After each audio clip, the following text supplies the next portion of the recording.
साथियों, science and technology की एक बेहतरीन खबर आपको बताने जा रहा हूं। बेहतरीन खबर यह है कि अगर आप सोलर सिस्टम जानते हैं और ये जानते हैं कि अर्थ सोलर सिस्टम में कहां है, सूरज और सूरज के साथ में आप देखते हैं कि साहब किस प्रकार से मरकरी चक्कर लगा रहा है, फिर वीनस चक्कर लगा रहा है, फिर अर्थ चक्कर लगा रही है, फिर मार्स चक्कर लगा रही है। इसके बाद में फिर किस प्रकार से एस्टेरॉइड बेल्ट है, फिर एस्टेरॉइड बेल्ट के बाद में आप जुपिटर देखते हैं, फिर सैटर्न देखते हैं, फिर आप यूरेनस देखते हैं, नेपच्यून देखते हैं। ये जो सोलर सिस्टम के अंदर आप जितने भी प्लैनेट्स देखते हैं जो सूरज के चारों तरफ चक्कर लगाते हैं, आपने अभी तक जितनी भी प्राप्त जानकारी है उसके अनुसार आपको यह पता है कि भारत की तरफ से अब तक धरती के चारों तरफ जो धरती का सैटेलाइट है, कृत्रिम सैटेलाइट जो है जिसका नाम मून है, मून पर हमने अपना लैंडर रोवर भेजा हुआ है। हम ये जानते हैं कि हमने अर्थ से मार्स के ऊपर भी अपना मिशन भेजा हुआ है, हम ये भी जानते हैं। लेकिन अगर कोई आपको ये बताए, अच्छा इंडिया ने अर्थ से मार्स इसकी तरफ, सूरज की तरफ भी 1.5 मिलियन किलोमीटर, लगभग की 15 लाख किलोमीटर दूरी पर भी हमने अपना आदित्य L1 मिशन भेजा हुआ है।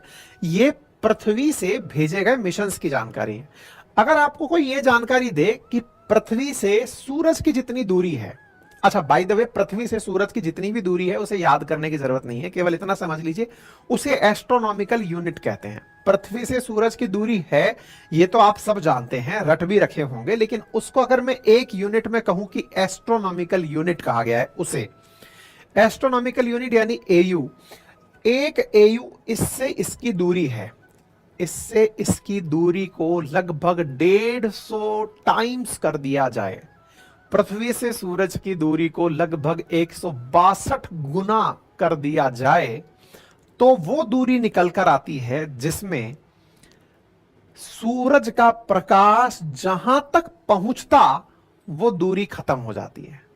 आप सोचिए कि आज सूरज की रोशनी अर्थ पर है, मरकरी पर, वीनस पर, ये सभी प्लैनेट सूरज की रोशनी से किसी ना किसी प्रकार से प्रभावित हैं। सूरज दुनिया का एक तारा है, मतलब ब्रह्मांड में एक तारा है। अब आप कहीं क्या बातें कर रहे, तारा है, ग्रह है, क्या होता है? तारे वो होते हैं, ये सब जानकारी आप लोगों को मैं ज्योग्राफी में पढ़ाऊंगा, एनसीईआरटी का जो बैच है ना उसके अंदर हम डिस्कस करेंगे ये सारी जानकारी, फिर भी बेसिक समझ लीजिए। तारे वो होते हैं जो खुद से इग्नाइट होते हैं, और ग्रह वो होते हैं जिन पर किसी की रोशनी पड़ती है तो दिखते हैं। अर्थ एक ग्रह है जो कि सूरज के प्रकाश से उदीयमान है, प्लेनेट है ये, ठीक है। सूरज खुद की रोशनी से चमकता है। दुनिया में यानी ब्रह्मांड में सूरज जैसे बहुत सारे तारे हैं। सूरज जिस तारे में पाया जाता है वो एक गैलेक्सी है, तो बहुत सी गैलेक्सी हमारे ब्रह्मांड में है, लेकिन हमारी दुनिया तो सूरज तक ही रुक जाती है, हम तो इससे आगे ही नहीं सोच पाते। लेकिन इंसान अगर ये सोचने लगे कि सूरज की रोशनी कहीं तो खत्म होती होगी, तो सूरज की रोशनी जहां खत्म होती होगी उसे हेलियोपॉज नाम दिया जाता है कि भाई यहां से आगे चले जाओ, अर्थ की मतलब सूरज की रोशनी इन सब के पार निकलते चले जाओ, यहां पर बोले अब एकदम सूरज दिखना बंद हो गया है, ठीक है। सूरज की रोशनी जहां खत्म हुई दैट इज हेलियोपॉज, जिसका प्रभाव खत्म होना शुरू हुआ, वहां बोशॉक, वहां से आगे का जो क्षेत्र है जो किसी दूसरे तारे के साथ का क्षेत्र हो सकता है। आकाश गंगा में जब सूरज एक तारा है तो इस जैसे बहुत से तारे अगर होंगे तो किसी और तारे की दुनिया होगी। उस क्षेत्र में जब आप ट्रेवल करते हैं तो उसे आप इंटरस्टेलर क्षेत्र कहते हैं। क्या कहते हैं? इंटरस्टेलर क्षेत्र कहते हैं। उस इंटरस्टेलर क्षेत्र में अर्थ से भेजा हुआ एक मिशन जिसका नाम है वोयाज 1, आज खबर उसकी है। तो वोयाज 1 के बारे में आज आप चर्चा करने वाले हैं कि इंटरस्टेलर क्षेत्र में चल रहा वोयाज 1 किन्हीं कारणों से खराब हो गया था। नवंबर 2023 से उसके जो मैसेजेस आ रहे थे वो बड़े ही बिगड़े हुए आ रहे थे, उसे फाइनली सही कर दिया गया। आपको अचानक इतनी सारी खबरें मिल रही, क्या बात कर रहे हो हैं? मतलब इंटरस्टेलर क्षेत्र में भी सैटेलाइट चल गया है? जी हां, यह नासा के द्वारा किया गया कार्य है, उनकी जेट प्रोपल्शन लेबोरेटरी के द्वारा किया गया कार्य है। उन्होंने बकायदा अपनी लेबोरेटरी के थ्रू 1977 में 5 सितंबर को वोयाज 1 नाम का एक मिशन भेजा था, जो कि पूरे सोलर सिस्टम को क्रॉस करके इंटरस्टेलर क्षेत्र में ट्रेवल कर रहा है और वो अभी तक चले ही जा रहा है। कहते हैं कि 2035 तक चलेगा। नाम है उसका वॉयजर 1। साथियों, वॉयजर 1 के कुछ ही समय बाद वॉयजर 2 भी भेजा गया था। वॉयजर 1 बकायदा रास्ते में जितने भी ग्रह से मिलता है उनके समाचार भी देता गया है। अरे बकायदा उसने टाइटन ग्रह की जानकारी दी, सैटर्न की जानकारी दी, इसका उपग्रह जो टाइटन था उसकी जानकारी दी। प्लूटो को मिस करके निकला कि बोले प्लूटो नहीं, मैं टाइटन की जानकारी देता हूं। यानी कि इन सबको क्रॉस करता हुआ निकला है वो। सोचो, एक मिशन है, वॉयजर नाम है, जो एस्टेरॉइड बेल्ट को क्रॉस करता है, सैटर्न को क्रॉस करता है, जुपिटर को क्रॉस करता है, नेपच्यून को क्रॉस करता है, यूरेनस को क्रॉस करता है, प्लूटो को क्रॉस करता है, करके इंटरस्टेलर क्षेत्र में चला जाता है और वहां के मैसेजेस भेज रहा है। यानी हमने एक दूसरी दुनिया के लिए एक सैटेलाइट छोड़ा हुआ है, नासा ने एक सैटेलाइट छोड़ा हुआ है और उस सैटेलाइट में बहुत सी चीजें रखकर भेजी गई हैं, इंक्लूडिंग इंडिया के भी कुछ संगीत भेजे गए हैं कि अगर तुम्हें कल को कोई रास्ते में रोक ले तो उसे ये डेटा मिले, तो उसको पढ़ने की तरीके कि वो कोई रोके तो तुम्हें चेक करे, उसमें ये जानकारी मिल जाए कि एक कोई ऐसा प्लेनेट भी है जिस पर ये मतलब आप सोचो कि आप किसी कुएं में पड़े हैं और वहां से आपने एक पत्थर उछाला हुआ है बाहर की तरफ कि हाँ भाई, किसी को इस पत्थर से बंधा हुआ पत्र अगर मिल जाए तो पढ़ के हमें निकाल लेना। ऐसे हमने सोलर सिस्टम के अंदर अर्थ पर रहते हुए किसी दूसरी दुनिया के लिए एक सैटेलाइट भेजा है जिसका नाम वोयाज 1 है। और वो इतना ही नहीं साथियों, वो जा तो रहा है, जाते जाते हमें संदेश भी भेज रहा है, प्रॉपर तरीके से हमसे बातचीत कर रहा है। आपको जानकर आश्चर्य होगा कि आप जब उसको हेलो बोलते हैं तो वो वापस, पता है हेलो कितनी देर में बोलता है? यानी जैसे अपन बात करते हैं हेलो, तो सामने वाला जवाब देता है हाँ बोलो, ये तो तुरंत हो गया। लेकिन वोयाज 1 22.5 घंटे में एक मैसेज को रिसीव करता है और 22.5 घंटे में रिटर्न करता है।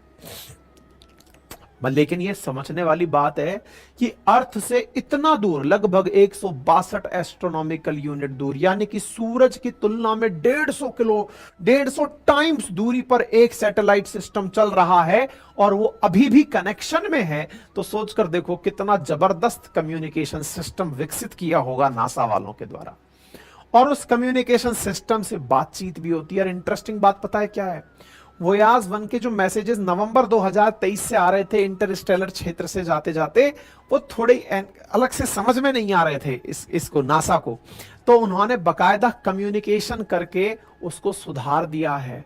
वोयाज 1 पर 4 बेहतरीन सिस्टम लगे हुए हैं। उन 4 बेहतरीन सिस्टम में से एक सिस्टम की खराबी को सुधार भी दिया है कि चलो भाई करेक्ट करते हैं, इसको करेक्ट करके इसके मैसेजेस प्राप्त करते हैं। है इंटरेस्टिंग बात? ये हुआ है वॉयजर 1 के थ्रू। ठीक है, तो वॉयजर क्या है ये मैंने आपको बता दिया है। नासा का वॉयजर 1 मिशन जो है वो अब फिर से फंक्शनल हो गया है, इसलिए सुर्खी बन गया है। बकायदा इसकी तरफ से जो चारों इंस्ट्रूमेंट इस पर लगे हुए हैं अब वो सही से चालू हो गए हैं, इसके मैसेजेस फिर से प्राप्त होने शुरू हो गए। इस बहाने आपने वॉयजर 1 को जान लिया।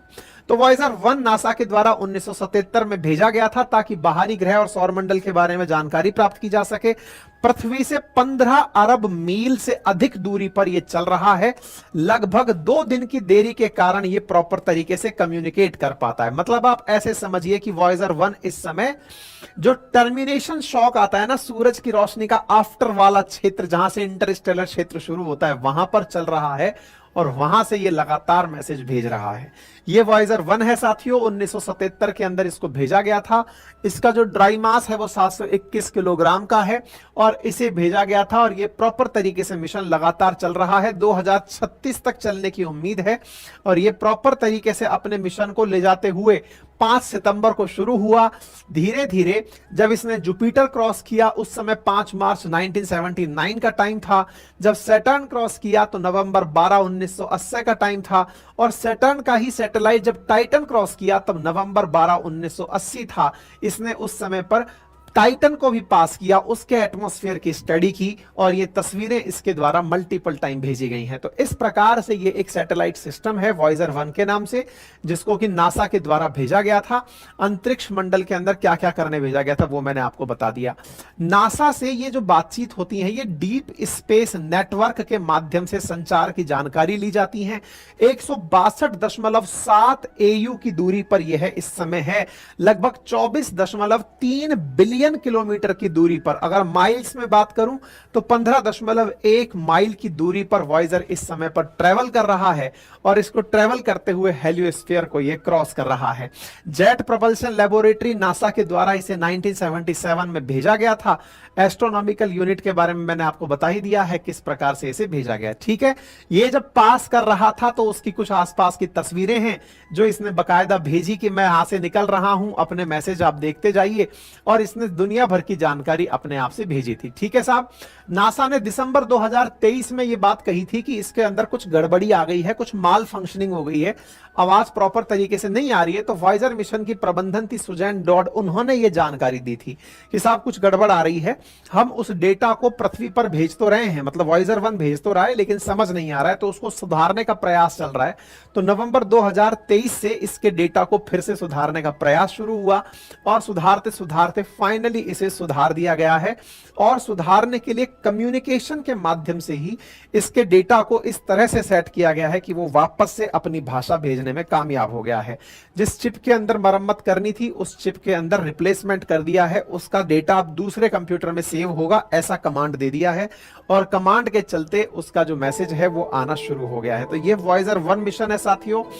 अभी तक इंसान के द्वारा धरती से सबसे दूर लगभग 15 बिलियन किलोमीटर की दूरी पर तैरता हुआ ये वॉयजर है, जो कि कई ग्रहों को क्रॉस करते हुए निकल चुका है। ठीक है साथियों, तो उम्मीद है कि आपको ये जो खुशी के जो क्षण दिखाई दे रहे हैं कि जिसका मैसेज अब प्रॉपर तरीके से प्राप्त होगा, ये आपको अच्छे से समझ में आ रहा होगा।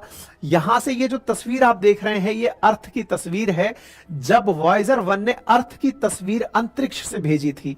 किस तरह से आप देखें कि सूरज का पानी, मतलब अर्थ के ऊपर जो पानी है ना, वो किस तरह से विंड्स जो है वो पानी किस तरह से बहता है। आप देखिए ये जो ओशन करंट्स हैं इनको आप बहता हुआ देख रहे हैं, ये वॉयजर ने कैप्चर की थी अर्थ की तस्वीर, जिसे आप यहां पर देख रहे हैं। ठीक है, बाकी तो मैंने बता ही दिया, इसमें और कुछ बताने का नहीं है। चैनल पर नए हैं तो चैनल को सब्सक्राइब कर लें।